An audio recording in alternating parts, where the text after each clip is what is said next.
পূজা গাঁৱৰ বয়োজ্যেষ্ঠসকলৰ দৃশ্য অকণমান বন্দী কৰিছোঁ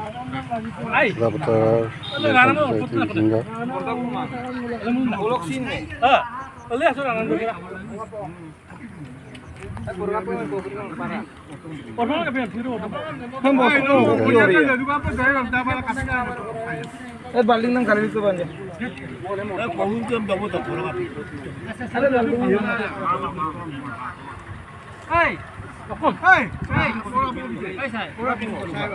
আলাসে মকলে তেরা লুঙ্গালে কই পোড়া পড়ি দিব বস্তু সে বাল্ডিং से दुनिया ने कब हो रही है जुगाड़ करना है बाल्डिंग अभी ना अभी नहीं जा रहा है